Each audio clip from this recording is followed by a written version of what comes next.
Bonsoir, bonsoir. On est désolé pour ce petit retard technique. J'espère que vous êtes tous présents, que tous motivés pour cette petite heure qu'on va passer ensemble pour vous présenter notre formation sur la chirurgie mucogingivale avec Mathias. Bonsoir à tous. Voilà, on a décidé de faire certains focus et de prendre pour thème le principe de réussir sa première greffe de manière générale. On va voir déjà les choses de manière plus globale, avec un peu les objectifs thérapeutiques qu'on attend. Comprendre bien nos objectifs, ça permet d'être sûr que la technique qu'on va employer va être la bonne. Et donc, c'est déjà le principe de base. Donc, on va essayer de vous montrer en fonction des situations quels objectifs on peut attendre. On va repartir très brièvement sur les classifications et un petit aspect littérature. Et pour bien comprendre pourquoi on peut s'attendre parfois à du recouvrement, parfois uniquement à de l'épaississement. Ensuite, on vous propose de voir deux cas cliniques qu'on va détailler en vidéo. Le premier, c'est une greffe gingivale libre, qu'on appelle aussi greffe épithélio-conjonctive. C'est comme ça qu'on la nomme tous les deux dans la formation. Et ensuite, on verra une greffe de conjonctif enfouie avec un lambeau déplacé selon la technique du tunnel. Voilà. Et puis, on finira quand même par des petits focus sur le palais, puisqu'on a des manières maintenant de minimiser les douleurs post-opératoires en mettant en place certaines techniques palatines, et on voulait aussi vous les exposer. Voilà. On a eu un petit souci effectivement technique au démarrage. Donc là, en fait, on va vous faire la présentation, ce qu'on voulait partager avec vous pour essayer de vous donner envie soit de poursuivre, soit d'améliorer, soit de démarrer vos premières greffes. Par contre, on sera dans l'incapacité jusqu'à la fin de cette présentation de voir vos questions parce qu'on a déjà eu beaucoup de mal à pouvoir vous balancer notre présentation. Donc, si on essayait en plus d'avoir les questions en même temps, on avait peur que ça prenne encore du retard. Donc là, on parle face à un ordinateur. Voilà. C'est ça, juste face à nos diapositives. Donc, mais on sera en relais. S'il y a quoi que ce soit, s'il y a besoin de faire une pause, on essaye de suivre à distance. Donc effectivement, on veut vous parler un peu de deux techniques de greffe, donc de chirurgie plastique parodontale. Et c'est vrai que nous, on va parler principalement, ça on est assez d'accord et raccord avec Mathilde là-dessus, on va parler soit de renforcement, soit de recouvrement. Bien sûr, ça nous oblige à faire quelques coupes, puisqu'on est d'accord que lorsqu'on va recouvrir et épaissir, c'est une sorte de renforcement néanmoins. Mais pour des facilités de compréhension, nous, on va partir du principe que renforcer sera apporter du tissu kératinisé, à la fois en hauteur et en épaisseur. Et donc, on va garder plutôt ce thème pour les greffes épithélio-conjonctives. Et recouvrir, ce sera permettre de recouvrement des récessions parodontales et donc de repositionner notre gencive plus coronairement. Et on est bien conscient que ça apporte effectivement un renforcement. On vous en parlera surtout sur les différents types de greffons palatins. En fonction du choix du greffon, effectivement, on va densifier plus ou moins notre gencive. Mais chaque fois qu'on vous parlera, voilà, d'un côté, on va vous parler d'un renforcement, donc en bas à gauche sur les greffes épithélio-conjonctives, et de l'autre côté, du recouvrement des récessions avec différentes techniques possibles. Cela ne veut pas dire qu'avec une greffe épithélio-conjonctive, on n'obtient pas de recouvrement et qu'effectivement, on essaye d'avoir de satisfaire au maximum aux deux objectifs. Ce qui est important de comprendre, c'est que la situation préopératoire détermine la technique qu'on va mettre en œuvre. Assez factuellement, si on n'a pas de tissu kératinisé et si on n'a pas de gencive, on en rajoute. Et ça doit obligatoirement passer par une greffe épithélio-conjonctive. Si on a des besoins plus esthétiques, là, on ne va pas faire le même type d'intervention et on va pouvoir intégrer l'objectif de recouvrement. Mais pour recouvrir, on est obligé à la base d'avoir déjà suffisamment de tissu kératinisé disponible. Tout à fait. Et c'est vrai qu'en fonction de la technique qu'on va utiliser, on ne peut pas lui demander la même chose, puisque effectivement, tu le dis très bien, une greffe épithélio-conjonctive peut recouvrir, mais ça n'est pas fiable dans la littérature. C'est-à-dire que, en fonction des études, le recouvrement d'une greffe épithélio-conjonctive, on va de 40% à 90%. Et en fait, ça n'est pas prédictible. Et nous, ce qu'on veut partager avec vous, c'est des choses qui sont prédictibles. Donc, vous verrez que pour nous, une greffe épithélio-conjonctive, on ne cherchera pas le recouvrement, même si parfois on peut l'obtenir.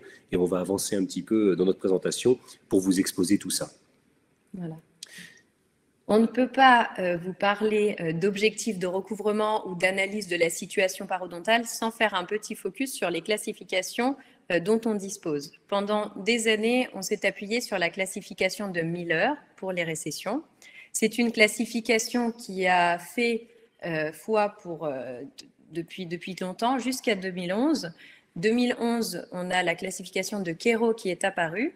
Et là, il nous classe les récessions en 3 catégories en fonction, et l'idée, c'est de comparer la perte d'attache vestibulaire par rapport à la perte d'attache interproximale. La perte d'attache, c'est bien la distance qui vient du fond de la récession jusqu'à la jonction la ligne amélo-sémentaire. Donc, on compare. Une perte d'attache interproximale, sans perte d'attache interproximale, si on est uniquement en vestibulaire, on est dans la RT1, RT1. Lorsqu'on a une perte d'attache interproximale, ça se complique. On passe en RT2 ou en RT3 et là, on compare. Si la perte d'attache vestibulaire est supérieure à l'interproximale, on est en RT2. Si la perte d'attache interproximale là, est supérieure à ce qu'on a en vestibulaire, on est en RT3. Dès qu'on a une perte d'attache interproximale, cela signifie qu'on a une perte d'os interproximale, on a une perte osseuse. Nous, on le voit cliniquement parce qu'on a des embrasures plus ouvertes, on n'a plus les papilles. Donc déjà, vous pouvez savoir automatiquement que vous êtes en RT2 ou RT3. Et dès lors qu'on est dans une de ces catégories, on n'a plus du tout les mêmes possibilités de recouvrement et les résultats de recouvrement qu'on va obtenir sont vraiment minimisés. Donc c'est très important d'analyser la situation initiale. Déjà, la classification, même si après il y a beaucoup de subtilités parodontales à analyser, mais cette classification, elle nous donne le pronostic de recouvrement de notre chirurgie. Exactement, c'est-à-dire que lorsqu'on va être sur une RT1, on sait que potentiellement, on peut biologiquement obtenir un recouvrement à 100%. Ça ne veut pas dire que notre intervention en une fois va permettre ce recouvrement à 100%, mais néanmoins, c'est biologiquement possible. Alors parfois, ça nécessitera un repositionnement orthodontique dans le couloir osseux, à d'autres moments de supprimer un certain nombre de brides, voire parfois d'utiliser 2 interventions, que ce soit l'apport d'un tissu kératinisé qu'on vient déplacer secondairement ou 2 greffes conjonctives enfouies, mais néanmoins, ça veut dire que biologiquement, on pourra le faire. Lorsqu'on est sur une RT2, de toute façon, le recouvrement complet est impossible biologiquement. C'est-à-dire qu'on est capable à 15 jours, sur la situation clinique qu'on voit, d'obtenir un recouvrement complet à 15 jours, parce que l'œdème, justement, de l'intervention nous permet de maintenir les tissus, et à 4-5 semaines, de toute façon, on a totalement reperdu, et encore plus sur une RT3. Donc le principe, c'est de bien vérifier un peu nos objectifs et de ne pas faire de fausses promesses à nos patients. Et même quand on fera du recouvrement, on évite de promettre un 100%, on dit que c'est notre objectif, mais parfois on peut ne pas avoir la totalité. Donc c'est vrai qu'on a beaucoup de choses qui viennent faire. Là, on n'aura pas le temps aujourd'hui, puisqu'on a décidé de faire un focus sur des présentations cliniques, un peu de comment on réalise entre guillemets, nos premières greffes, et de simplifier les techniques pour vous les rendre le plus facilement accessibles. Néanmoins, dans la formation qu'on fait sur l'Ornilib, on détaille beaucoup plus, on va dire, tous les à côté, et c'est vrai que, par exemple, là, quand on n'a pas de profondeur de vestibule, c'est vraiment quelque chose de problématique, ou encore, comme il y a 2 jours où j'ai fait une greffe épithélio-conjonctive, je n'ai absolument pas voulu faire une conjonctive enfouie, même si j'étais en RT1 et j'aurais pu biologiquement le faire, car la patiente avait une contraction du menton extrêmement violente avec les insertions musculaires qui étaient relativement coronaires. Et dans ces cas-là, on sait qu'en post-opératoire, les tractions sont violentes et que c'est très compliqué de le gérer, même s'il existe un certain nombre de techniques. Alors, sans transition, on va dire, on va commencer à vous présenter la première technique. Je vais laisser Mathilde justement vous présenter la technique de greffe, je crois que ou juste tu appuies encore une fois, ce sera bon, épithélio-conjonctive. Je te laisse. Oui, on va vous détailler ça ensemble. Ce qui était, alors, dans la formation, c'est beaucoup plus explicite. Les vidéos sont reprises, mais beaucoup plus détaillées. Et puis on insiste vraiment sur l'analyse préopératoire. C'était assez probant. Mathias et moi, on a exactement la même vision, même si on n'a pas eu la même formation de base, mais on avait exactement la même vision et la même technique. Et donc voilà, avec des formations un peu universitaires, donc on essaye d'être le plus pédagogique. Là, aujourd'hui, on voudrait vraiment voir certains points clés. Évidemment, ce n'est pas exhaustif. Évidemment, voilà, c'est un prérequis, admettons, une introduction. Et là, on va parler de la première étape, de la greffe épithélio-conjonctive. Alors, pourquoi tu ne fais pas une conjonctive enfouie sur un cas comme ça, justement, Exactement. Mathilde ? Alors, si ça vous dit, d'abord, je vous propose avant qu'on se lance dans la vidéo et dans la technique chirurgicale, qu'on analyse un petit peu la situation. Là, on a un patient ou une patiente qui a des récessions. C'est son motif de consultation. Elle a des récessions, elle est inquiète et elle voit la gencive qui recule de plus en plus. Quand on regarde la situation clinique, on est face premièrement à un morphotype parodontal qui est fin. Ça, c'est très caractéristique. Lorsqu'on tire la lèvre, on voit que ça blanchit. Il y a plusieurs endroits, je ne sais pas si vous voyez le curseur de la souris, mais on a plusieurs endroits où c'est particulièrement blanc et on peut voir en transparence des petits réseaux capillaires. Ça signifie que l'épithélium est très fin. Les capillaires sont dans le conjonctif juste en dessous. Lorsque vous voyez par transparence ce réseau capillaire, ça signifie que votre gencive est extrêmement fine. Par ailleurs, on a très peu de profondeur de vestibule. Là, pour pouvoir prendre cette photo, il a fallu vraiment insister, tirer sur la lèvre pour pouvoir mettre les écarteurs, pour pouvoir analyser vraiment la récession. On a aussi une dent qui semble un peu vestibulée. C'est vrai que ça nécessiterait une photo de profil, mais on voit qu'on a quasiment une RT2, c'est-à-dire quasiment une deuxième face qui est affaissée sur la dent et qui aurait nécessité un repositionnement finalement plus lingual dans le couloir osseux si on avait voulu mieux. Exactement. Alors, dans l'environnement parodontal, on peut aussi remarquer que l'on a très peu de gencives attachées, voire pas du tout. On peut se dire qu'on a un tout petit peu de tissu kératinisé qui persiste, on est quasiment dans la muqueuse. Ce qui veut dire que dans le choix de la technique que l'on va mettre en œuvre, on va avoir pour premier objectif, comme on l'a appelé, de renforcer, de venir rajouter de la gencive, rajouter un bandeau de gencive pour pouvoir médicalement renforcer cette dent. Là, on n'est pas du tout dans un objectif de recouvrement, du moins pas à cette étape de notre traitement. On remarque également qu'on a une insertion frénale dans la gencive attachée qui est relativement traumatique et qui a pu aussi compliquer et aggraver la récession. Tout à fait. Tu as d'autres choses à ajouter? Non, tu es parfaite. C'est trop aimable. Si vous regardez la formation, je vous conseille de faire. Il n'avait pas ce discours, il a évolué depuis. Mais c'est très bien. Le travail a été profitable. C'est parce que je suis fatiguée. Oui, c'est ça. Mais non. Il est devenu docile avec le temps.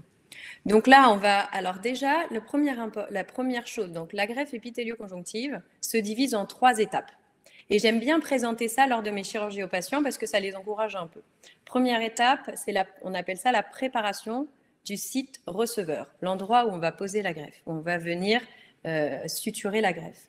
Donc ça, c'est effectivement notre site receveur. La première chose, quand on analyse également, c'est de voir le cadre. Où est-ce qu'on va vouloir positionner notre greffe? On a dit que notre objectif principal n'était pas le recouvrement. Donc, on ne va pas se faire parasiter par tout un tas de facteurs humains où au dernier moment, on se dit « Allez, go, je vais aller recouvrir ». Non, pas du tout. On est sur du renforcement. Ce qui veut dire que ça ne sert à rien d'aller positionner sa greffe super haut sur la racine. De toute façon, l'important pour qu'une greffe prenne, entre guillemets, c'est l'apport vasculaire. Il faut que vous gardiez ça en tête, c'est par où va venir l'apport vasculaire qui va venir intégrer toute cette nouvelle gencive qu'on va apporter. Une racine, et avec une récession large et haute, c'est une surface avasculaire. Cette surface avasculaire, c'est un peu l'idée de j'ai une fleur, je ne la mets pas dans l'eau. Voilà. Il ne va pas y avoir toute la vascularisation. La vascularisation, elle arrive par 2 endroits. Elle arrive par le périoste et elle arrive par toutes les zones où on va apposer sur le périoste, sur la gencive. Donc là, on commence par tracer le cadre. Mathias a utilisé une lame double face, une lame fine. Moi, je le fais souvent des 15C. Des 15C. Moi, je le fais beaucoup à la 15C. La 15C, elle présente l'intérêt d'avoir un bord travaillant unilatéral, ce qui vous permet de ne pas faire de faux mouvements. Ces lames double face travaillante, elles demandent un tout petit peu plus d'attention parfois. C'est une question d'habitude. Mais par contre, c'est des micro-lames. On ne ferait pas ça avec une lame 15. D'accord avec moi. On peut, mais moi, j'aime pas les lames 15. Donc, c'est vrai qu'on est au minimum en 15C. Et là, pour la vidéo, c'était plus joli de prendre une micro-lame, mais la plupart des épithélioconjonctifs sont faites effectivement à la 15C.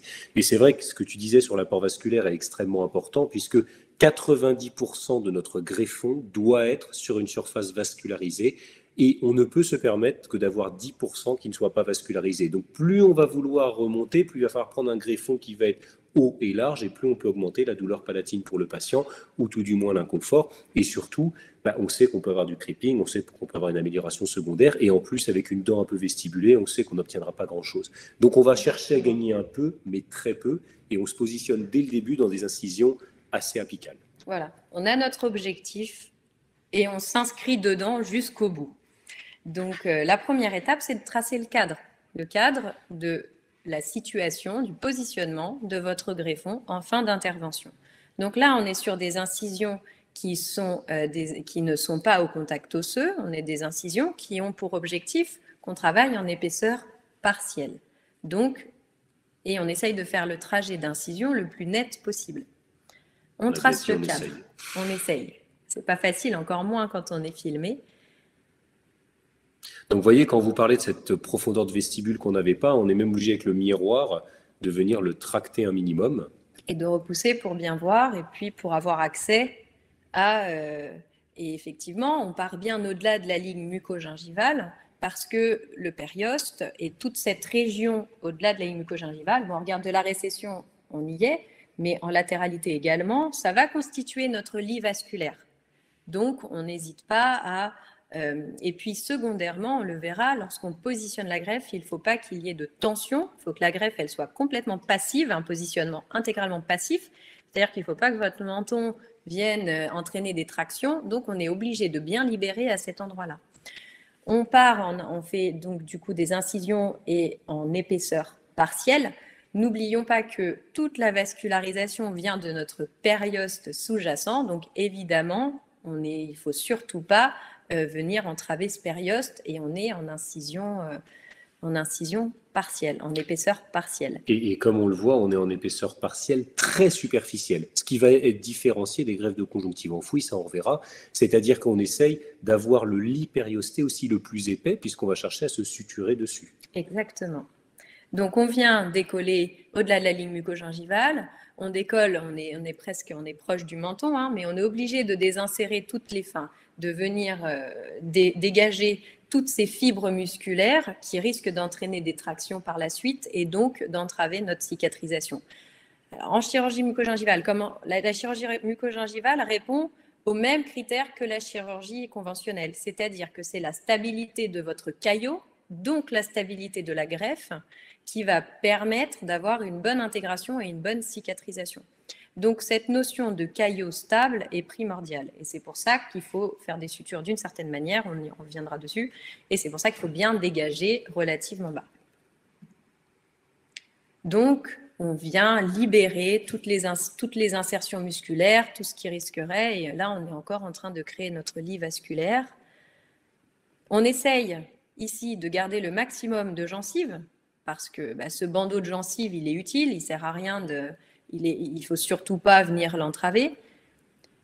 Et puis, on peut faire une forme droite, mais on peut aussi faire une forme un petit peu plus losangique. Ça ne pose pas de problème et c'est l'habitude un peu de chacun. Alors là, la petite incision que vous avez vue dans le fond du vestibule, on ne la fait pas systématiquement, on la fait même un peu assez rarement. Ici, c'est parce que comme j'ai un petit peu plus d'épaisseur et des fibres musculaires qui commencent à s'insérer à ce niveau-là, je suis venu les éliminer.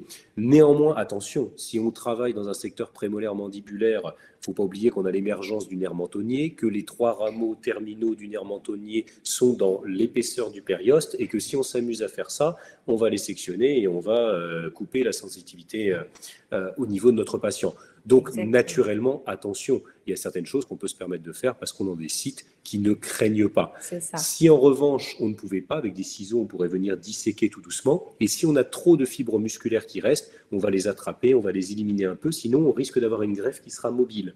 Donc, il faut qu'on laisse suffisamment de périoste. Mais malheureusement, on a aussi cette petite contrainte. Voilà, dans la formation, je suis sûre que vous allez tous vous inscrire. Dans la formation, on reprend évidemment toutes les limites anatomiques, tous les risques anatomiques et les obstacles qu'on appelle les obstacles majeurs. Donc voilà, on reprécise tout ça. Dans le secteur intérieur mandibulaire, on a la chance de ne pas avoir trop de contraintes anatomiques. Mais effectivement, alors ça, c'est vrai que certains praticiens le font systématiquement, le stop un peu, j'appelle ça un stop. Moi, c'est relativement rare, mais bon. Ça dépend de mon... Voilà. Du jour. Des jours. Voilà.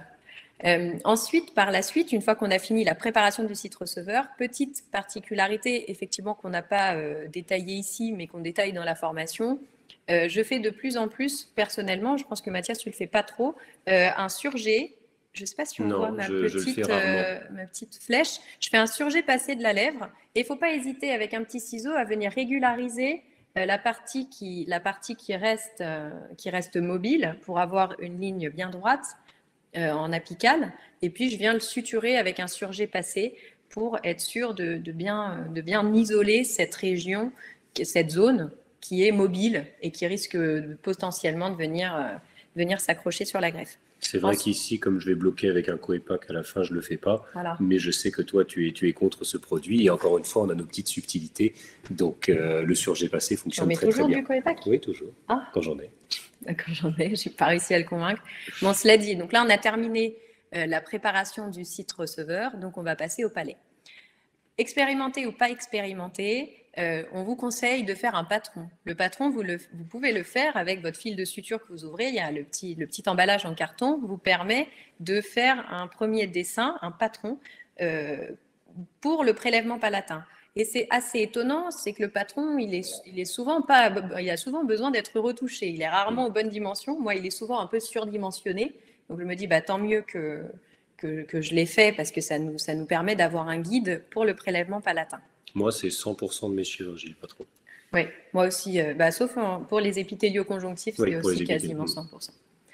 Et alors, lorsque l'on encadre à la fac, c'est aussi 100% parce que pédagogiquement, ça permet de comprendre plein de choses et d'être beaucoup plus performant. Donc là, on vérifie que ça se passe bien. Donc voilà, vous voyez, il y a une forme qui n'est pas rectangulaire, qui est un peu en biais. Et ça ne pose pas de problème. On suit quand même la morphologie parodontale. Donc le prélèvement palatin, là, on a besoin de faire attention à certaines limites. On a en postérieur le foramen grand palatin, qui vient quand même relativement en profondeur, mais qui vient avoir un réseau sanguin capillaire très développé. Donc, on se met toujours à distance de ce foramen. Et en particulier, les conseils pour dormir tranquille, et nous, on aime bien dormir tranquille, c'est de ne pas dépasser la face mésiale de la 6. Alors, c'est vrai que parfois, on peut dépasser un petit peu ses limites, mais dans un premier temps, comme le thème, c'est réussir votre première greffe, si vous voulez la réussir et être serein, n'allez pas au-delà de ces limites. Voilà. Pour dormir tranquille, si vous restez en avant de la face mésiale de la 6, vous n'aurez pas d'ennui, même si vous aviez tendance à faire un prélèvement un peu trop en profondeur. Dès qu'on va dépasser finalement la 16 ou la 26, eh bien, le risque, c'est que si jamais à un moment nos incisions sont trop profondes, on peut toucher certains rameaux ou l'artère palatine. En fonction, plus le palais va être plat, en plus, le risque anatomique est important. Et dans ces cas-là, on se met dans des dispositions où on peut avoir des saignements importants. Et on a vu dernièrement sur les réseaux passer quelques bassines de sang de praticiens extrêmement expérimentés, parce que ça peut tous nous arriver effectivement. À partir du moment où on est en avant de la face mésiale de 6, il ne peut rien se passer. Exactement. En avant de la face mésiale de 6, on est plus tranquille. Et attention, surtout quand on a un palais plat, l'artère, elle vient progresser en profondeur au contact osseux. Mais si le palais est plat, on est très très vite au contact osseux dans nos incisions. Donc, repère, face médiale de 6. Donc, on vient positionner le greffon et ensuite, on contourne, on fait... Ça a été trop vite. Ah oui, pardon. Hop. Bon, on reprend les mêmes et on recommence. Hein. Voilà. On vient positionner le greffon et ensuite, on vient faire notre cadre, nos premières incisions. L'idée, c'est de rentrer à peu près... Oh, pardon. Faut pas que tu touches. J'essaye de mettre pause. Je pense que tu peux laisser dérouler. Tac. On était à 3 minutes. C'est parti. Voilà, attends, je me place là-dessus. Voilà, donc on fait le cadre et l'idée c'est d'enfoncer la lame de bistouri à peu près sur l'épaisseur du biseau. On n'a pas besoin d'aller très en profondeur, on n'a pas besoin d'avoir des greffons qui soient très profonds. Ce qu'on veut, c'est une surface homogène et relativement égale partout. Alors, quand on s'approche et qu'on vient plus sur le palais en antérieur, on a des petites papilles bunoïdes qui ne sont pas toujours très agréables et c'est pour ça que parfois on aime bien quand même aller un petit peu plus au fond. mais c'est un de nos compromis qu'on fait pour, comme on a dit, dormir serein. Donc, on vient faire le cadre. Moi, j'aime beaucoup faire les prélèvements, mais c'est une habitude à la lame 15. Allez savoir pourquoi. La lame 15C, c'est quand même plus précis, mais la lame 15, du coup, je sais exactement que la hauteur du biseau de ma lame, de l'arrondi, c'est exactement l'épaisseur de greffon dont j'ai besoin. J'ai pas de lame 15 au cabinet. Voilà. On est à distance des collets, vous voyez, on est à peu près à 2 mm des collets et on a sondé pour qu'il n'y ait pas de poche parodontale parce qu'on ne veut pas créer une récession palatine non plus par le prélèvement. C'est ça. Donc, on est relativement à distance. On reprend bien, on recontourne bien pour que les incisions que l'on a faites unitaires se rejoignent bien. Et ensuite, on va venir disséquer pour récupérer le greffon. On a pour objectif ici, comme c'est une greffe épithélio-conjonctive, de prendre un greffon épithélio-conjonctif, donc une épaisseur homogène d'épithélium et de conjonctive.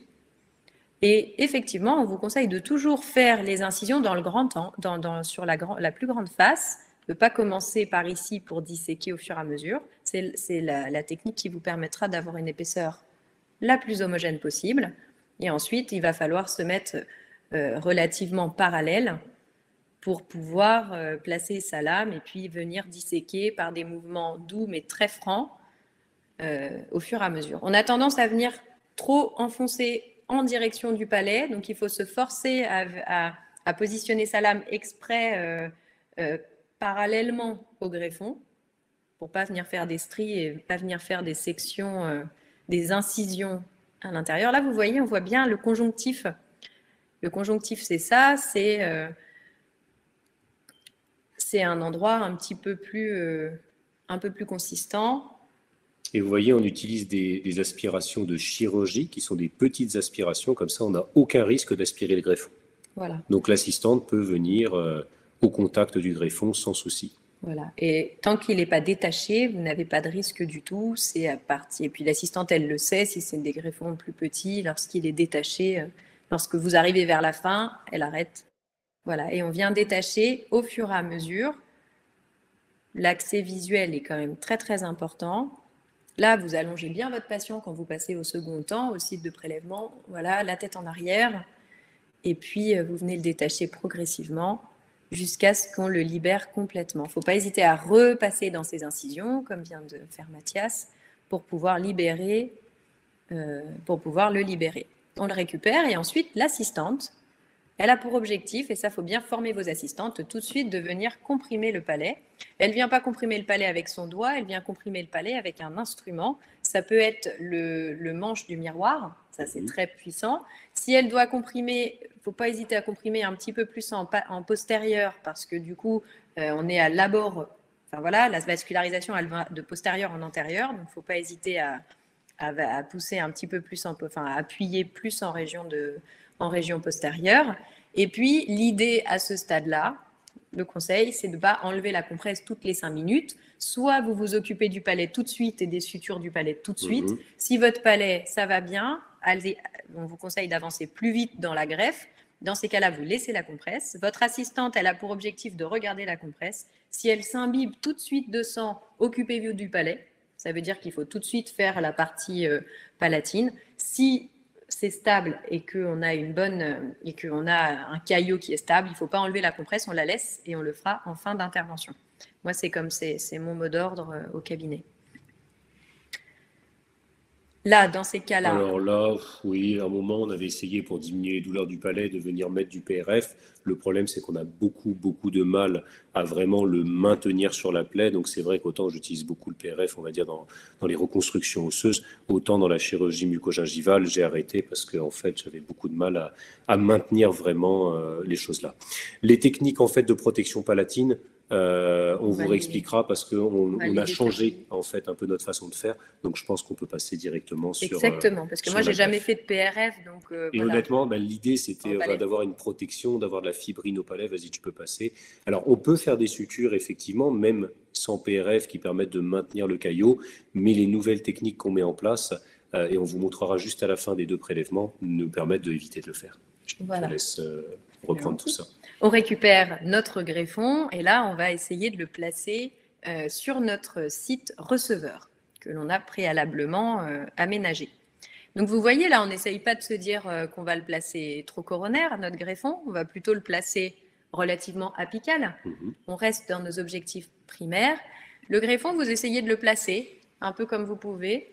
Et puis, il y a un moment, il va prendre sa place. À un moment, vous allez voir, tac, il s'intègre et on va dire, OK, c'est bon, maintenant c'est la bonne place. Alors, comme on a fait un patron, normalement, il est censé se mettre tel qu'on l'a dessiné. Mais vous voyez là, il me manque un petit peu. Finalement, quand j'ai découpé mon greffon, j'ai perdu une petite partie. C'est des choses qui arrivent, hein, même avec un peu d'expérience. Donc, voilà, il ne faut pas s'inquiéter pour ça. Il trouve sa place, effectivement. Exactement. Il se coapte. Alors, lorsque l'on fait le prélèvement, parfois sur la face en garde du conjonctif, on peut avoir une zone un petit peu jaunâtre, c'est de la graisse.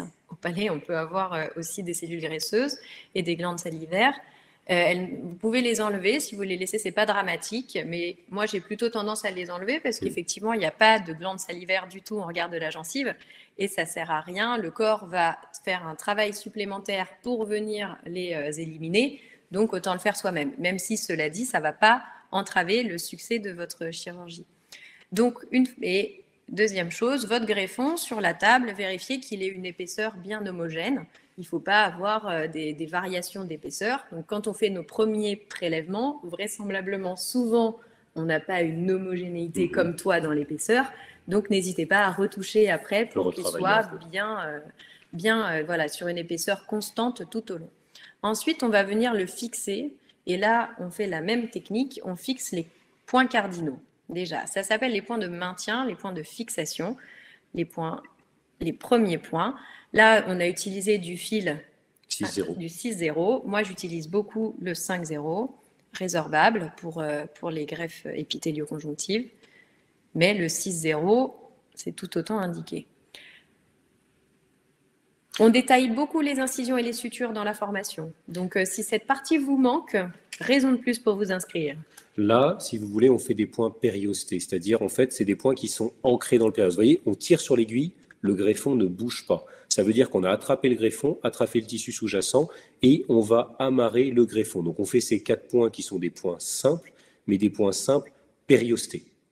Et voilà, moi j'en fais 4, si on va en faire 6, on en fait 6, si on va en faire 2, on n'en fait que 2, peu importe. Le but, c'est que la greffe soit immobile.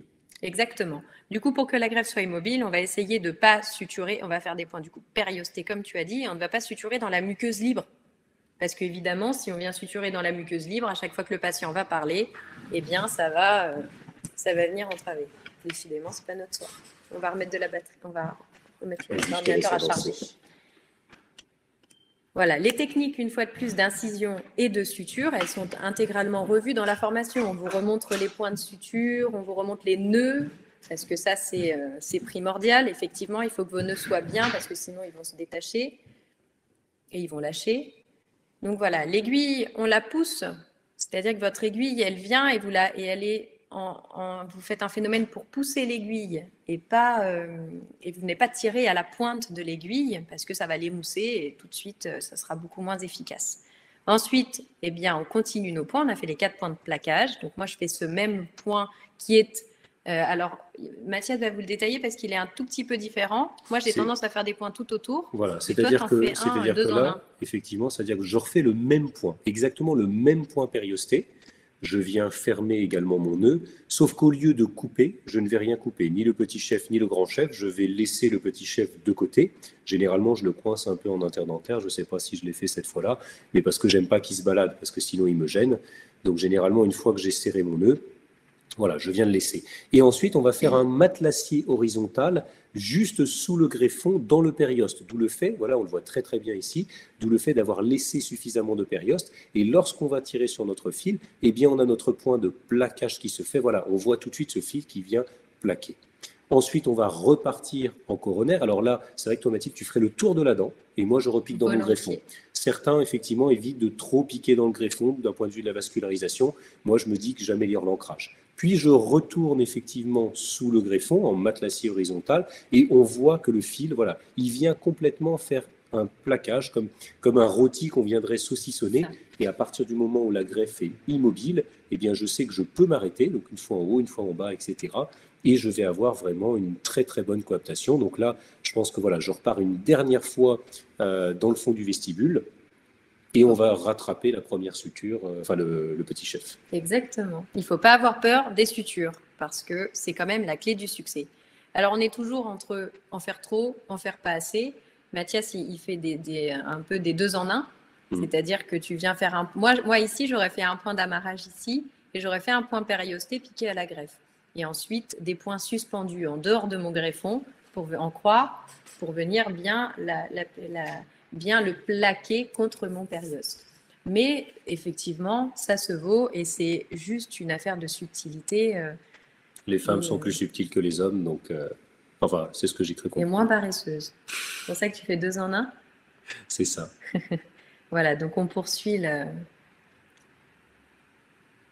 et puis toujours dans une optique on a les points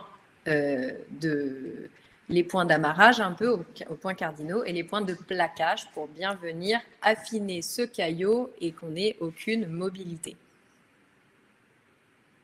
Et on voit que cette greffe a été placée relativement apicalement. Allez, ferme les yeux, c'est mon Coepac. Alors, pourquoi je place un Coepac? Parce que je n'ai pas suturé ce petit point surgé que Mathilde montre effectivement dans ses vidéos, qui effectivement bloque un petit peu, on va dire, le fond du vestibule. Moi, j'évite cette suture et à la fin, je mets un Coepac. Comme ça, le patient ne regarde pas, ne tracte pas, ne touche pas. Mais c'est vrai, quand on le dépose à une semaine, ça pue, on est d'accord. C'est rempli de dépôts bactériens.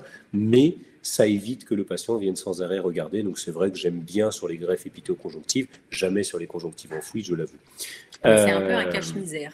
Oui, personne ne voit, personne ne sait, on oublie tout.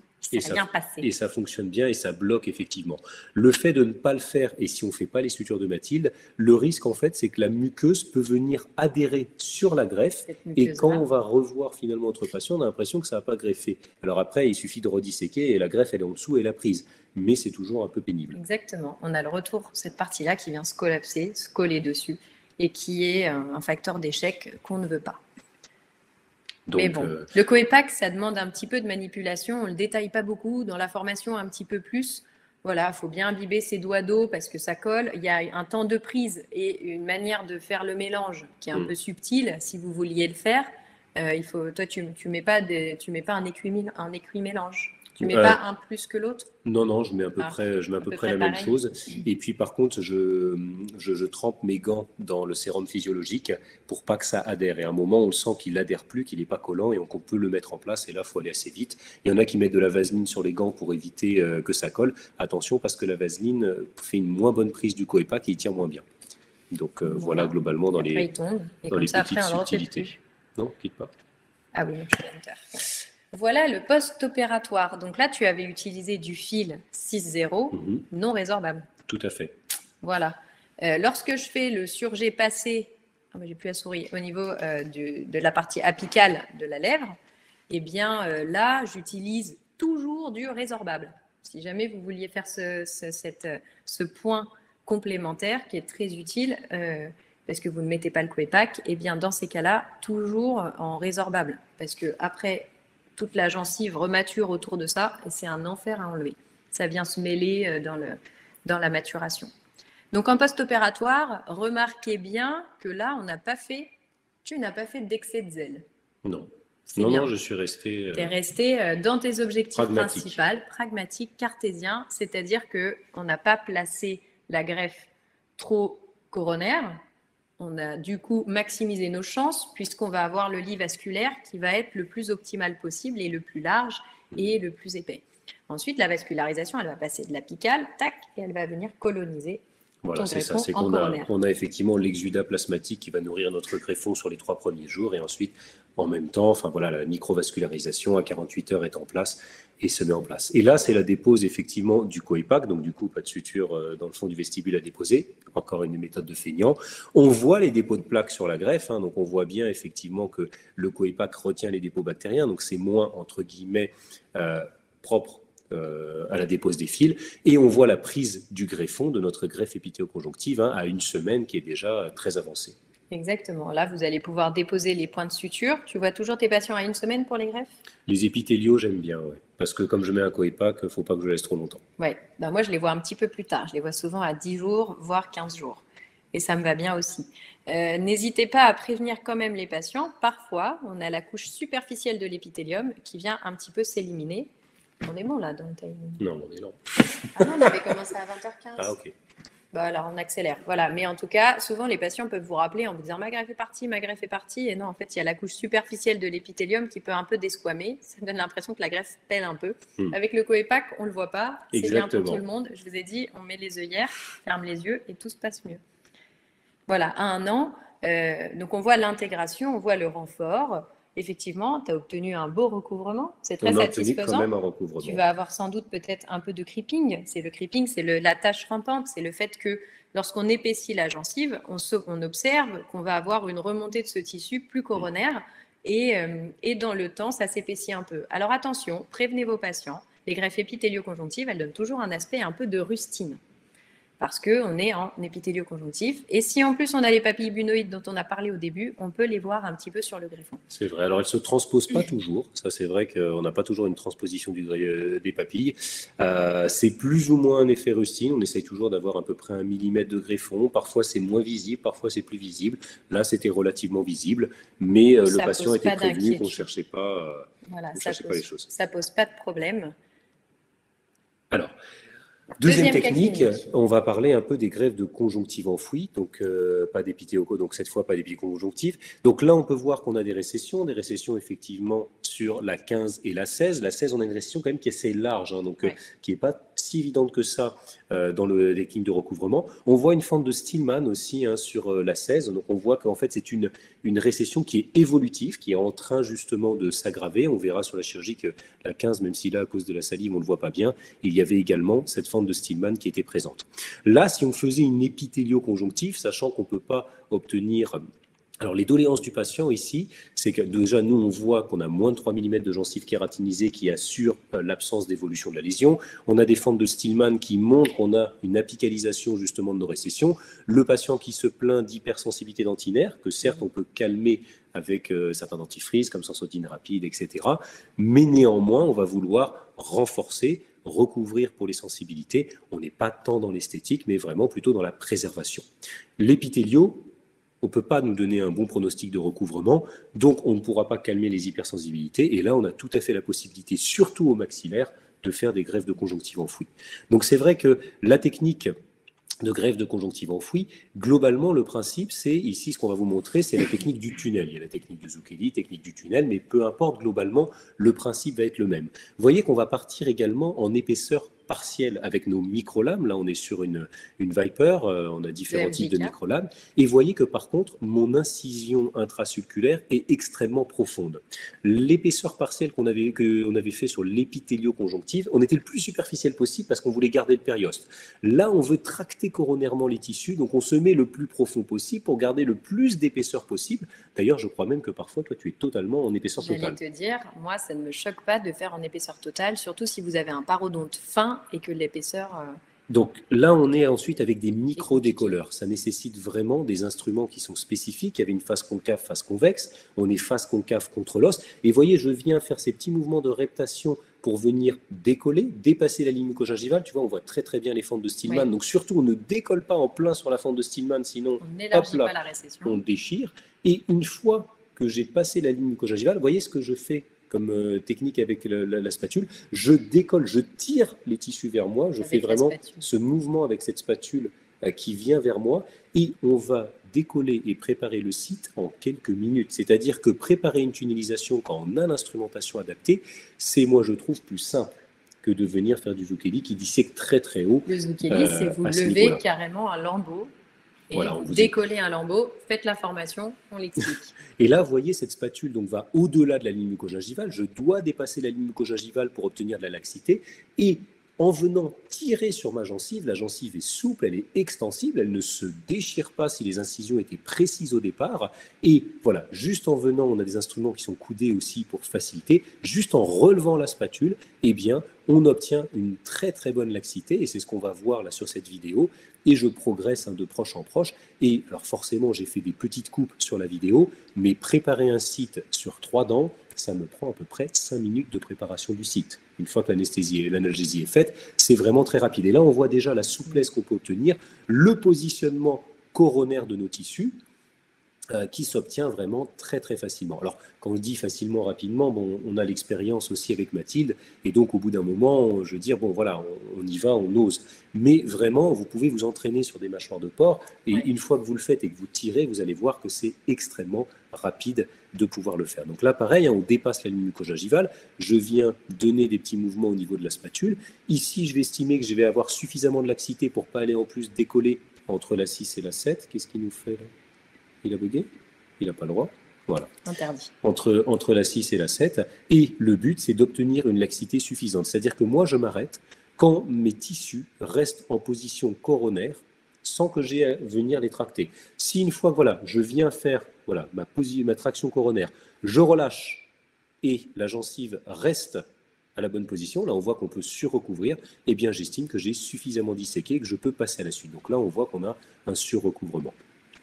Là, encore une fois, je vais faire, vous voyez, on voit que la gencive reste à la bonne place. Hein, tu as vu, elle ne s'est pas remontée. Donc ça, pour moi, c'est le signe que ma dissection est suffisante.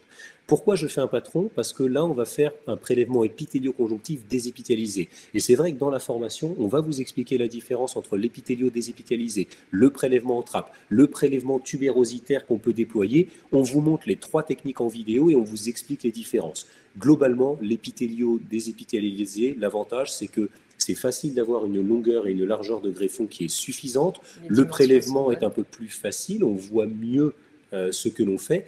Et surtout, on va avoir une densité tissulaire qui est beaucoup plus importante. Donc, on a un tissu qui est plus fibreux. C'est ce que Zucchelli appelait son mur, le mur de Zucchelli de protection. Et ça permet d'avoir un tissu qui se comporte très, très bien. Alors que quand on fait un trap, on a vraiment plus de vasculaire et on a un tissu qui a tendance à se rétracter. On a plus de cellules glandulaires, plus de canaux salivaires.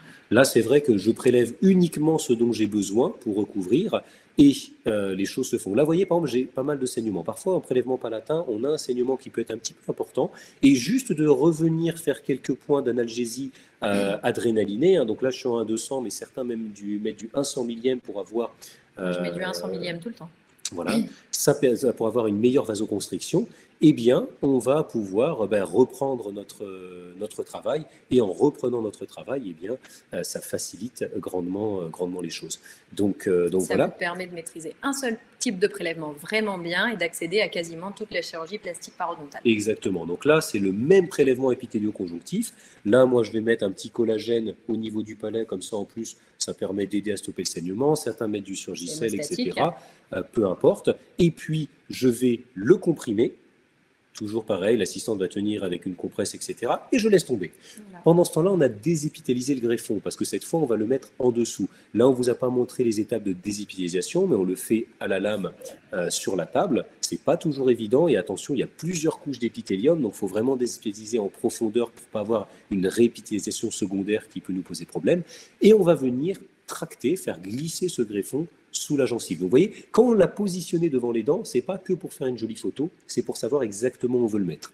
Donc, mon premier point, j'ai piqué dans ma gencive caratinisée, je suis ressorti dans la poche. Ensuite, je suis passé l'aiguille à l'envers de l'autre côté. Là, je prends mon greffon par en dessous, puis par au-dessus, et je vais refaire le trajet inverse, et je vais repasser sous mon lambeau, ressortir à proximité du premier point, et on va venir tracter, glisser ce greffon, et surtout, on veut qu'il soit maintenu en position relativement coronaire sur la récession. Exactement. Si notre greffon il part dans le fond du vestibule, on a épaissi le fond du vestibule. Donc, voilà. On n'a pas épaissi la muqueuse. On aura de la muqueuse épaisse. On aura de la muqueuse épaisse, ce qui n'est pas inintéressant, mais ce qui ne comporte pas un intérêt flagrant. Donc, vous voyez, là, je ressors à proximité du premier point. Vous allez voir comment le greffon va pouvoir venir passer... Voilà. Et s'intégrer dans ton lambeau. Et si on a bien disséqué, eh bien le greffon va tout de suite pouvoir glisser. Alors, est-ce qu'on met la face épithéliale contre la racine, la face conjonctive, etc. Si on a mal désépithélisé, il vaut mieux mettre la face épithéliale contre la racine. Si on a bien désépithélisé, on s'en moque. Et vous voyez, notre greffon il se positionne tout de suite au bon endroit, au niveau coronaire, et il vient vraiment être centré sur les récessions. Donc là, j'ai fermé mon point en mésial. En distal, pareil, je vais attraper mon greffon, donc je pique dans mon lambeau, je ressors, je viens rattraper mon greffon, donc toujours par en dessous, par au-dessus, pour éviter une torsion du greffon. Cette étape est très importante pour éviter la torsion. Si votre greffon se fait une torsion à l'intérieur, c'est échec assuré. Alors à ça, Pierre Laillant me dit, bah moi du coup je fais qu'un passage comme ça, voilà. Mais oui, mais même avec un passage, il peut y avoir une torsion du greffon. Ça c'est. Oui, au plus simple, mais malgré tout, il faut être vigilant à cette étape. Donc on le fixe aux points les plus aux extrémités. Il est fixé. Et une fois qu'il est fixé, on est déjà content. Et ensuite, là, voilà, on voit que déjà, vous voyez, le lambeau, il est bien positionné. On aurait presque envie de s'arrêter là, mais on va quand même faire des points, non pas de traction coronaire, mais des points de positionnement coronaire. Là, on a choisi le double sling de Zur et Zeller. Donc, je pique dans la base de la papille, je ressors tête de papille palatine. J'ai fermé les points de contact avec du composite, donc je vais juste passer sous le point de contact fermé en composite. Donc là, on ne pique absolument rien. Et ça, pareil. On fait le tour du composite. Exactement, tout à fait. Tout à fait, Mathilde. Tout à fait. Ensuite, je vais venir piquer en palatin. Donc, j'étais ressorti dans la tête de la papille palatine. Donc, je pique base de la papille palatine et je ressors tête de la papille vestibulaire. Voilà. On pousse un petit peu l'aiguille pour éviter d'attraper la pointe. On récupère. Et on va repasser sous le point de contact de composite. Donc on était passé d'abord d'avant en arrière, donc là on va passer d'arrière en avant, on refait le tour finalement de notre composite et on va pouvoir fermer notre point. Donc c'est un point qui peut paraître un petit peu complexe au premier abord, mais une fois qu'on l'a compris, qu'on a les schémas, c'est quelque chose en fait qu'on n'oublie pas. On aurait pu aussi faire un point suspendu autour de la dent, ce qui fonctionne extrêmement bien, ce qui évite également de mettre les composites en interdentaire qui sont parfois un peu pénibles à déposer. Donc, c'est aussi une possibilité. Ce sont des points qui sont beaucoup décrits pour les lambeaux type Zucchini. Voilà. Alors, on ne dit pas qu'on a décrit tous les points de suture existants sur les mucos, mais les 2 points, on les a faits parce que c'est les 2 que nous utilisons et pas forcément les autres. Là, en fait, je trouvais que je n'avais pas une coaptation de mon greffon qui était très bonne parce que ma récession était très très large au niveau de la molaire. Donc, je suis venu juste reprendre mon greffon et voilà, un petit point d'adhésif, un point de composite sur la face vestibulaire. J'ai fait une torsade du fil, un peu comme les orthodontistes qui viennent torsader. Et on vient effectivement le fixer en vestibulaire, ce qui permet juste qu'il soit un peu plaqué et que les choses se font. Donc là, tu as pris ton greffon, plus le lambeau, et tu viens essayer de le positionner encore. Et voilà, une fois que ça ne saigne plus au palais, on va pouvoir coller, mais ça on va le détailler après, le composite au niveau palatin et la chirurgie est terminée. Voilà donc le post-opératoire, voilà la dépose des fils à 15 jours. À 15 jours, on voit déjà qu'on a un bon maintien du greffon. Par contre, la chlorhexidine, ça vient colorer nos dents. Toujours du 6,0 non résorbable? Toujours. Et là, on est effectivement sur un recouvrement à 1 an. Alors, je manque un peu de lumière au fond, mais vous voyez qu'on a un recouvrement qui est de 99,8% si on veut être un petit peu chiant. Mais globalement, on peut être tout à fait satisfait avec la disparition, effectivement, des hypersensibilités dentinaires. Parfait. Je te laisse détailler la technique ou... Oui, alors pour terminer, on sait qu'on devrait être dans les temps. On vous avait dit qu'on voulait vous parler un petit peu de la partie palatine parce que à chaque fois qu'on communique sur ça, on a toujours plein de questions sur comment est-ce qu'on gère les douleurs post-opératoires au palais.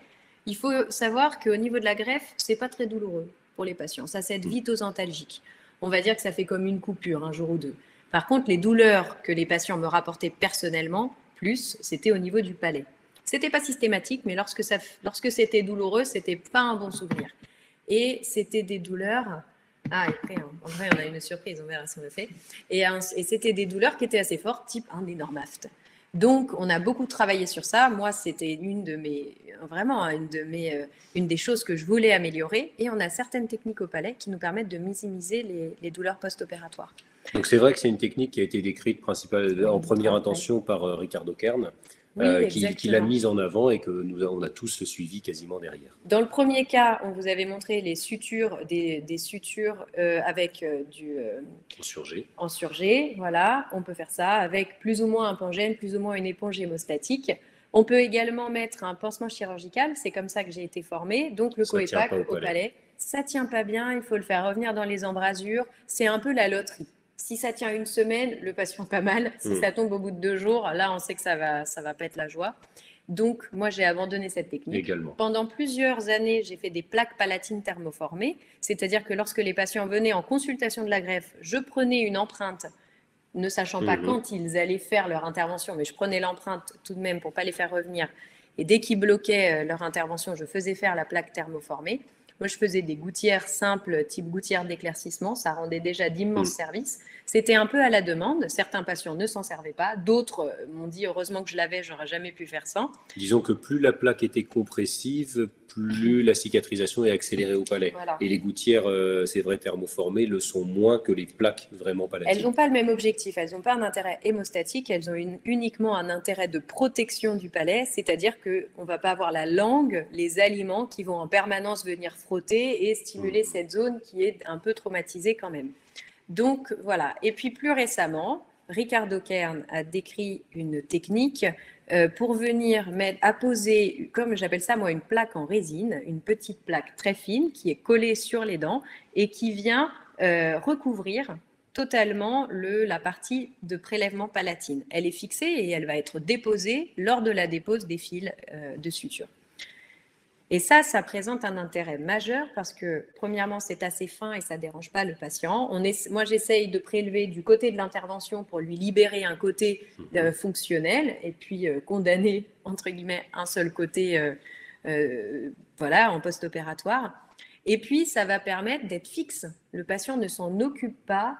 Et une fois de plus, ça n'a pas tant un intérêt hémostatique. Attention, il ne faut pas imaginer que si vous avez un énorme saignement, vous mettez votre plaque, un peu d'anesthésie, le patient part, ça va bien se passer. Non, je mets toujours un pangène en dessous. J'obtiens toujours mon caillot sanguin et mon hémostase et je fais cette plaque à la toute fin de l'intervention. Ça demande de faire un petit prélèvement, un petit mordançage de surface amélaire.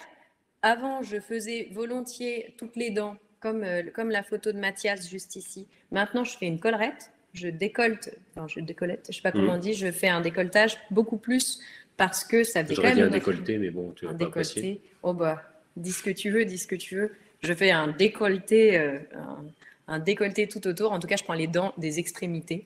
Et puis, ça évite d'avoir des papilles toutes inflammatoires qui entraveraient complètement j'ai essayé quand tu me l'as de dit ce palais. Et c'est parti. Donc, du coup, je remets dans les embrasures. C'est parti. Alors, tu vois, nobody's perfect. Je ne sais pas coller, moi, je ne fais pas partie de la biotique. Bah, exactement. Bon, si vous savez faire des composites, vous avez déjà des bons points. Et donc, maintenant, j'aurais tendance à faire que la 14 et la 16 et pas la 15. Ensuite, je mets volontiers de l'adhésif parce que sinon, ça ne tient pas très bien. Donc, vous avez vu, j'ai mis le pangène. Le pangène, l'objectif, c'est qu'il dépasse d'1 millimètre au-delà du prélèvement. Au début, ça m'inquiétait. Alors là, typiquement, vous voyez, il y a des sutures autour des dents. J'ai fait des points suspendus, ce dont on parlait, autour de la dent. Le fait de mettre ma plaque par-dessus, que la résine vienne dans les points de suture, ça ne me pose pas de problème. Et là, vous voyez, j'essaye de faire vraiment un décolletage au niveau des papilles pour ne pas obtenir d'inflammation, parce que mine de rien, quand on dépose la plaque composite à 15 jours, les papilles sont un peu inflammatoires. Qui n'est pas agréable. Et j'essaye de faire la plaque la plus fine possible en composite flow. Et pas trop fluide, parce que si vous faites ça en composite fluide, ça coule dans le palais, il faut être très rapide sinon. Donc en composite qui est vraiment pas trop, qui est plutôt visqueux. Voilà, maintenant je la fais volontiers comme ça, je laisse la dent centrale tranquille. Et Mathias, toi, tu as tendance à faire un tout petit peu différemment de moi, c'est-à-dire que moi, toutes ces étapes, je les fais en post-opératoire quand le palais ne saigne pas et j'ai pas de problème de saignement qui revient. Mathias, lui, fait un peu différemment. Il commence toutes ces étapes de collage et le début du bandeau de composite en début de chirurgie. Ensuite, il fait son prélèvement. En fait, où je fais comme toi. Si je fais du même côté, le prélèvement du même côté que la chirurgie, je fais comme toi. Si par contre je prélève de l'autre côté, c'est vrai que je précolle sur les dents. Comme ça, en fait, il y a déjà les étapes de mordançage, rinçage, séchage, adhésif qui sont déjà faites. Et j'ai plus qu'à remettre un peu d'adhésif, résine sur résine, et de pouvoir rajouter la plaque. Et certains même font la plaque à l'avance avant même le prélèvement et viennent coller ensuite en faisant compression. Donc c'est vrai que tout le monde a un peu son petit ajustement. Le but étant de protéger. Exactement. Cette plaque, on l'enlève à une semaine. Elle saute très facilement. Juste avec une spatule, tac, moi je la décroche. Et ensuite, on vient polir les dents si la résine n'est pas partie sur les faces palatines. Et ça, c'est miraculeux. Vraiment, c'est miraculeux. On vous le recommande fortement. Se pose la question de est-ce que de la résine au contact d'une plaie, c'est bien, c'est pas bien. La seule chose, c'est essayer de la polymériser à fond. Vraiment polymériser bien toute votre plaque. Insistez bien sur le temps de polymérisation, c'est le seul conseil. Voilà, on espère que ça vous a plu. On nous avait dit 1 heure, on est quasiment bon là. Oui. Alors en conclusion, c'est vrai que nous, on trouve que la greffe conjonctive enfouie, dans les méthodes qu'on vous montre, avec surtout de l'épaisseur totale, c'est beaucoup plus simple qu'on voit certaines greffes où ils font tout à la microlame. Vraiment tout à la Viper en passant en très superficiel, c'est très complexe, on peut transpercer, etc. Plus on a une épaisseur totale, la vascularisation vient principalement de l'os, donc on n'a aucun problème à ce niveau-là, et ça simplifie énormément les procédures. Ce qu'on veut vous dire, c'est que souvent les échecs de greffe, c'est des échecs d'objectifs. Oui. Soit parce qu'on a mal posé l'indication, soit parce qu'on a posé une indication qui est bonne, mais l'objectif soit de recouvrement ou de renforcement n'est pas bien posé. Donc c'est vrai que on vous encourage vraiment à... Et attention, la communication que vous allez mener avec votre patient, il faut lui dire les objectifs, il faut lui montrer.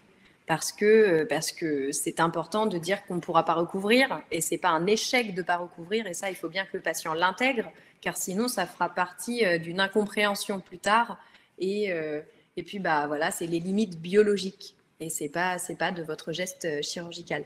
On espère que nous, on vous a donné les clés pour pouvoir vous lancer dans une première greffe avec des techniques qui sont fiables et validées scientifiquement et biologiquement. Maintenant, plus vous allez être expérimenté, plus vous allez apporter de la finesse, plus vous allez aller sur des micro-instruments, plus vous allez performer votre technique. Et c'est ça qui est vraiment intéressant dans la chirurgie muco-gingivale, c'est qu'il y a une réelle courbe d'apprentissage.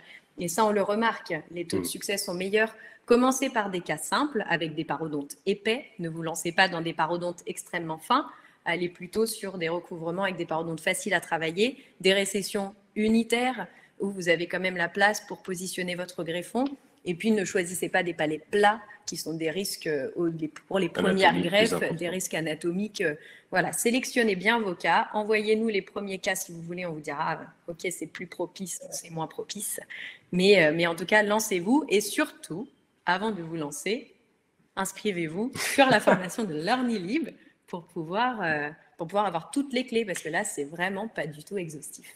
Alors, on avait prévu éventuellement une petite surprise. Est-ce qu'on l'a fait ou est-ce qu'on la fait pas? Est-ce qu'on se lance? Alors, ça dépend. Là, maintenant, on ne sait pas si... On n'a pas le choix. Enfin, une surprise.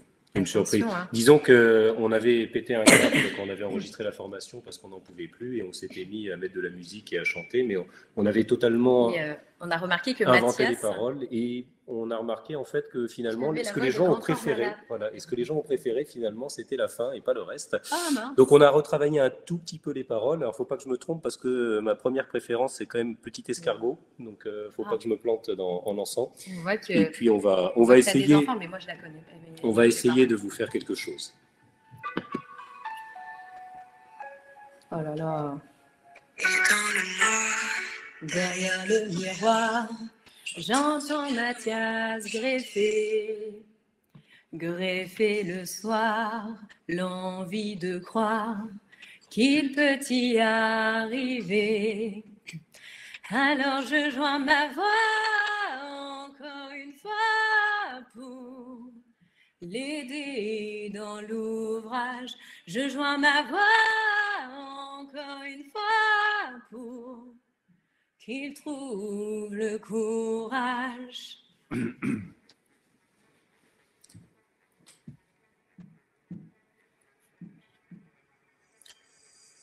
Il n'y a pas de recette pour réussir sa greffe, remonter le cours des fleuves quand les tragédies pleuvent. Il n'y a pas de recette pour encaisser les drames, franchir les mers la rame quand la palatine s'enflamme. Il n'y a pas de recette quand t'avais pas non plus, personne t'avait prévenu, tu t'es battu comme t'as pu. Il n'y a pas de recette quand la greffe t'échappe des mains, abandonner c'est humain, l'avenir c'est loin. Mais tu t'es mis à greffer, même pas par choix, comme à chaque chute, à chaque fois ça s'est imposé à toi. Greffer comme un enfant surpris, comme un instinct de survie, comme un instinct de furie. Greffer pour accepter, exprimer, renforcer, avancer, progresser, exister, greffer comme une résilience, une délivrance, greffer comme une évidence. Et dans le bloc, derrière le miroir, j'entends Mathias greffer le soir, avec l'envie de croire qu'on peut tous y arriver. Alors je joins ma voix encore une fois pour l'aider dans l'ouvrage. Je joins ma voix encore une fois pour qu'il trouve le courage. À quel moment tu comprends que c'est ton truc, que le creeping revient pour te relever de chaque chute? À quel moment tu sais quelle est ta boussole? Quand la vie te punit, la paro te console. À quel moment cette greffe a marché? Ces accords t'ont hanté, la technique t'a choyé. À quel moment il est ta respiration? Et à quel moment on fait une tunnelisation? Je me sens comme une enfant. J'ai déjà fait Zoukeli. Je peux progresser devant un tunnel, comme on dit. Moi aussi, j'ai connu une sorte de brouillard et j'ai entendu ce rital au loin. Et moi aussi, sans vraiment le vouloir, naturellement, l'Allemagne m'a rejoint. On n'a pas du tout la même histoire et finalement des points de suture communs. Comme un air de force oratoire, je crie, tu greffes, l'ornilib n'est pas loin. Et dans le bloc, derrière le miroir, j'entends Mathias greffer. Greffer le soir, l'envie de croire que tu peux y arriver. Alors je joins ma voix encore une fois pour l'heure ni libre. Je joins ma voix encore une fois pour vous donner du courage. Merci à tous. Allez, on va répondre à vos questions. On va voir si on arrive à accéder aux questions. Est-ce qu'on peut accéder aux questions déjà? Mon Dieu. Ah là, ça, vraiment, qu'est-ce qu'on ne ferait pas, hein? Alors, question. Enfin, déjà, si on vous avait face à nous, vraisemblablement, on ne l'aurait pas fait. Alors, donc ça, c'est sûr que... Alors, question, il y a 10 questions. Il y en a donc 9 pour toi. Ah bah ça va, 10 questions. Oui, d'accord. Donc, ignorer. Arrêtez de chanter, SVP. Alors, question. Alors, je prends la première. Au palais, oui. Pourquoi ne pas faire une mono-incision lors du prélèvement de conjonctif? Certes, l'abord est bien plus laborieux, mais après, zéro douleur pour les patients. Exactement. Donc, de toute façon, on vous le montre dans la formation, c'est-à-dire que moi, j'ai fait énormément de trappes, énormément de mono-incisions, où ensuite, on vient dans l'épaisseur. Mais c'est ce qu'on vous disait, c'est-à-dire qu'on va énormément vous détailler la qualité du tissu. On va avoir un tissu qui est beaucoup plus conjonctif, mais qui est beaucoup plus vasculaire et glandulaire. On est obligé de prévoir de prélever au moins un tiers de plus que ce que l'on souhaite en technique de monotrappe parce qu'il y a une contraction du greffon qui est assez importante. Par contre, c'est vrai qu'en post-opératoire, il y a zéro douleur post-opératoire. On vous montrera bien. Alors, si ça se réouvre, c'est l'horreur. Mais honnêtement, alors ça oblige justement à prélever assez en profondeur. Ouais. Donc, ça n'est possible que sur des palais épais. C'est impossible sur des palais qui ne sont pas épais. Moi, ça m'a toujours paru, enfin, en moi, pour plus technique. Et après, par contre, au maxillaire, moi j'adore, à la mandibule, je préfère un épithéo désépithélisé et sur des très longs prélèvements, on a plus de sécurité. Voilà. Exactement. Et c'est vrai que la trappe, ça paraît plus simple, les suites opératoires sont moindres, mais je trouve que c'est plus compliqué et que techniquement, on est plus en profondeur, on voit moins ce qu'on fait, on a plus de risques sur des palais qui ne sont pas très profondes d'avoir des saignements post-opératoires. Et surtout sur des palais peu épais, on peut avoir quasiment rien à prélever. Et voilà, on peut être déçu. Que pensez-vous de suturer dans la zone de l'artère palatine avant prélèvement afin de réduire les saignements? Alors ça, je ne le fais pas. Si jamais j'ai un saignement péropératoire au niveau du palais, effectivement, je vais demander à mon assistante de comprimer la région de l'artère palatine pour diminuer l'apport sanguin, l'afflux sanguin, et ça va me permettre de gérer le palais, de faire mes sutures, etc. au palais si besoin. Mais jamais je suture en postérieur. En amont, moi, jamais non plus. En amont, jamais, mais j'ai envie de dire... Comprimer, oui, suturer, on ne le fait pas. En préopératoire, je ne vois pas. Quid de l'ablation du muscle labial inférieur à la mandibule pour augmenter les chances de tenue de la greffe? Alors oui, effectivement, on peut tout à fait faire une dissection du muscle, on peut venir effectivement même faire une frénectomie et la dissection du muscle en possible. Franchement, quand il y a des contractions extrêmement importantes, moi, je n'y vais pas. Personnellement, j'ai arrêté parce que de temps en temps, on retente, etc. Alors, enfermer latéralement, ce n'est pas un souci. On augmente les risques d'avoir un post-opératoire un peu sensible, un œdème, mais surtout d'avoir un échec de recouvrement avec une rétraction et autres. Donc dans ces cas-là, comme on n'est pas sur un secteur esthétique, moi je préfère assurer le coup, quitte à faire en 2 temps un épithélio, éventuellement la remontée. Mais ce sont des techniques qui sont fiables, qui fonctionnent, mais qui nécessitent un abord quand même plus expert. Alors par contre, en revanche, si à la fin de votre intervention, vous voyez que vous avez un micro-mouvement, alors déjà, un truc à faire, vous prenez votre lèvre, vous la tirez pour vérifier qu'il n'y a aucun mouvement, que c'est complètement ancré. Si jamais il y a un micro-mouvement, rien ne vous empêche, normalement vous devriez l'avoir géré avant, mais on vérifie, de revenir disséquer un petit peu le muscle pour le remettre à distance. Et quelque chose qu'on ne vous a pas montré, mais moi, je dissèque pas qu'avec la lame, j'étire beaucoup les fibres. C'est-à-dire que je place une compresse au fond du vestibule, et je pousse avec le décolleur pour vraiment étirer les fibres. En fait, en chirurgie plastique, on a tendance toujours à venir, chez nous, les dentistes, à venir sectionner avec des lames, là où les chirurgiens plastiques, pour faire des liftings ou des choses comme ça, eux, ils viennent étirer. Ils viennent jamais couper, ils viennent étirer. Et on a besoin de cet étirement. Donc, au niveau du muscle, si on voit que c'est... Eh bien, on vient le repousser, on vient étirer les fibres. Ça, c'est une notion très, très importante. Je vois pas d'autres questions. Si, là, tout en haut, il y a une question. Ah oui. Alors, pour le premier cas, peut-on faire tout en un, renforcer et recouvrir? Pas besoin de faire de suture dans le fond du vestibule. Premier cas, renforcer et recouvrir. Alors, si c'est par l'épithélioconjonctive et de positionner beaucoup plus coronairement une greffe épithélioconjonctive, même si elle est plus volumineuse, moi, ça peut se tenter, mais dans ce cas-là, il faut vraiment surdimensionner le greffon, parce qu'au pire, si ça ne prend pas sur la racine, ça prend en dessous et on est tranquille. Or, quand on prend juste ce qu'il faut et qu'on le positionne trop coronairement, si ça ne prend pas, on a perdu complètement notre greffe et on est obligé de tout recommencer. On peut effectivement aussi, on pouvait envisager une conjonctive enfouie, mais il aurait fallu faire une dissection effectivement du muscle, c'est ce qui se disait, avec des sutures du fond du vestibule. Moi, personnellement, j'y vais pas, surtout sur une RT2. Voilà. RT2, premier point. Deuxième point, plus du tout de gencives attachées et quasiment plus de tissu kératinisé. Vous allez pouvoir mener à bien des greffes de conjonctif enfoui avec des positionnements coronaires de vos greffes, à condition que vous ayez quand même une situation favorable, à savoir une quantité de gencives. Moi, vraiment, c'est pragmatique. Si j'ai pas de gencives, j'en rajoute. Voilà, dans l'objectif de renforcer. Et dans un second temps, par contre, si vous vouliez obtenir après la chirurgie de Mathias un recouvrement, j'aurais fait comme toi et là, j'aurais proposé au patient de réintervenir avec un lambeau déplacé coronairement cette fois-ci. Je pense que je vois un peu la question sous-jacente et je pense qu'elle vient de quelqu'un qui doit pratiquer quand même pas mal la chirurgie mucogingivale parce qu'au maxillaire, ça arrive qu'on n'est pas du tout gencive kératinisée, on fait de la conjonctive enfouie avec d'excellents résultats. On a aussi un certain nombre de choses, mais déjà, ça demande quand même un niveau un petit peu plus important. À la mandibule aussi, il y a des possibilités, mais vraiment, il faut faire attention parce qu'on se met dans des situations à risque. Donc, dans des situations où on va accepter finalement un niveau de risque et d'avoir un petit peu moins. Et méfiez-vous, on peut avoir à 15 jours des taux de recouvrement. On va laisser exposer, donc il faut des greffons qui sont très longs, très larges, qu'on va laisser dépasser. Il y a des techniques, mais là, on est vraiment dans...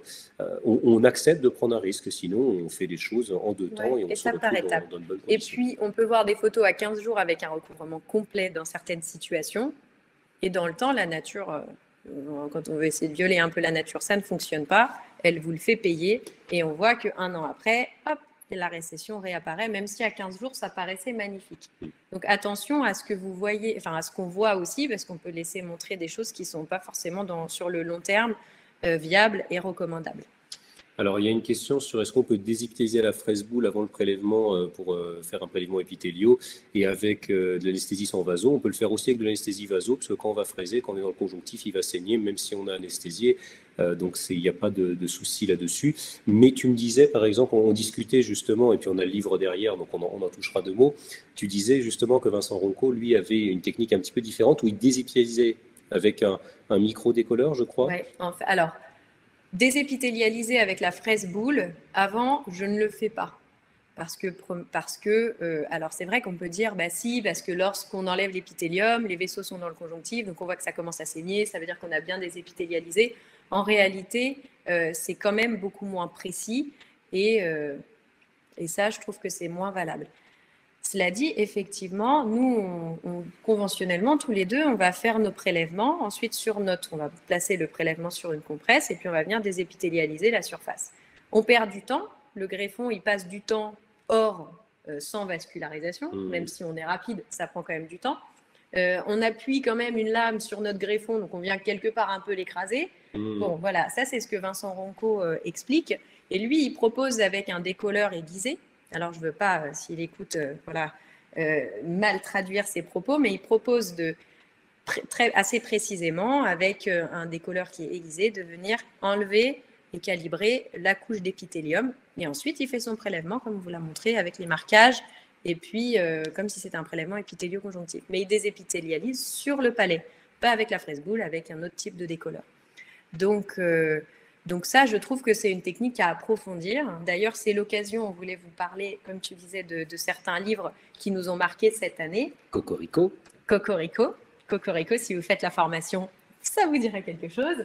Donc, Vincent Ronco a fait un livre que vous voyez derrière, qui est vraiment super sur des nouveaux concepts. On n'en a pas du tout parlé ce soir, hein. Attention, on n'a pas spoilé le livre de tunnelisation avec des concepts très différents. Il va splitter les greffons pour mettre des greffons, vous voyez comme ici, en regard de chacune des récessions. Il va faire des points de suture totalement différents de ce qu'on vous a montré. La technique, elle est biologiquement hyper aboutie. Et on vous conseille ce livre parce que les illustrations sont magnifiques. Et vraiment, voilà, ça peut être aussi une manière de faire dans votre arsenal thérapeutique. Autre livre dans les livres à revenir, il me semble que tu participes avec Sophie Myriam Dredi et Sophia Roca à un livre sur la mucogingivale, il me semble. Voilà, qui va sortir prochainement. Vous pourrez, voilà, je ne peux pas vous le montrer physiquement parce qu'il est encore en fabrication, entre guillemets, mais il commence à vraiment arriver en fin de chemin.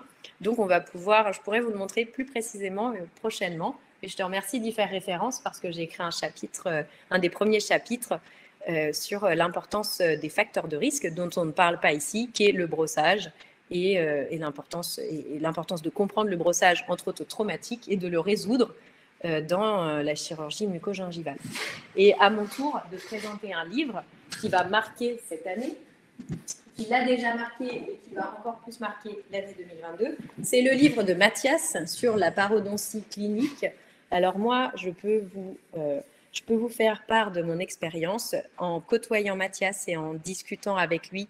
Pourtant, en ayant fait beaucoup de formations de muco précédemment, ça m'a permis de comprendre énormément de choses sur la philosophie adaptée en parodontie, sur la communication, le relationnel, comment mener à bien ces traitements. Ça m'a vraiment permis d'éclaircir des zones d'ombre et je suis très, très heureuse de voir le plaisir de présenter le livre que tu as écrit. Dedans, tu détailles tout. C'est extrêmement pédagogique. On y voit tes qualités universitaires. C'est extrêmement bien iconographié. Je dirais même plus vidéographié. Je ne sais pas si ça existe. Mais en tout cas, vous avez même de la réalité virtuelle. Donc, il suffit juste avec le téléphone de scanner. Vous avez des vidéos. Vous avez vu au cours de la formation et encore plus au cours de surtout le thème Learning Lib, la qualité des vidéos de Mathias. Il y a passé un temps de fou. Il a peut-être toute la parodontie illustrée et en vidéo. Je pense qu'on a la plus grosse vidéothèque chez Paroclac. Chez Paroclac. Bon, bref, chez Paroclac, voilà, c'est ça. Alors, par contre, c'est très gentil, Mathilde. Par contre, ça n'est pas un livre de mucogingivale. C'est vraiment un livre du traitement des maladies parodontales. Donc, on a pris tout le traitement des maladies parodontales, de la gingivite à la parodontite. C'est un des rares livres cliniques. Exactement. Vraiment de guide clinique sur le traitement des maladies parodontales. Il y a quelques vidéos mucogingivales, mais vraiment pour dire qu'on sait faire de la mucogingivale, ce n'était absolument pas l'objectif de ce livre. Mais on a Learning Lib pour ça. Voilà, qui est vraiment de montrer comment on traite des maladies parodontales de A à Z. En tout cas, nous, on est ravis d'avoir passé cette heure avec vous. On est désolé d'avoir pris un petit peu de retard et de dépasser. Et puis, on aura plaisir à vous retrouver sur Learning Lib et sur le forum ensuite de discussion. Exactement. Et de vous encourager à faire vos premiers cas ou de poursuivre, en tout cas, de poursuivre l'envie d'avoir envie. L'envie d'avoir envie. Ah bah voilà. Ça sera notre prochaine chanson. Voilà, quand on fera le module 2 de la chirurgie. Ça sera très bien. On va merci à tous. Bon, merci beaucoup. Et puis, voilà, on espère que que vous allez vous lancer et sachez que vous pourrez compter sur nous pour vos premières greffes ou vos perfectionnements. Parce que attention, la formation de l'ornie libre, ce n'est pas que la première greffe, c'est comment commencer ou se perfectionner parce qu'on va quand même au bout de la technique. Bon, et toi, là, il est 21h30, Allez, j'ai faim, on n'a pas oui, mangé. mais j'ai motivé à Allez, ça marche. Allez, à bientôt. Bon appétit, à bientôt.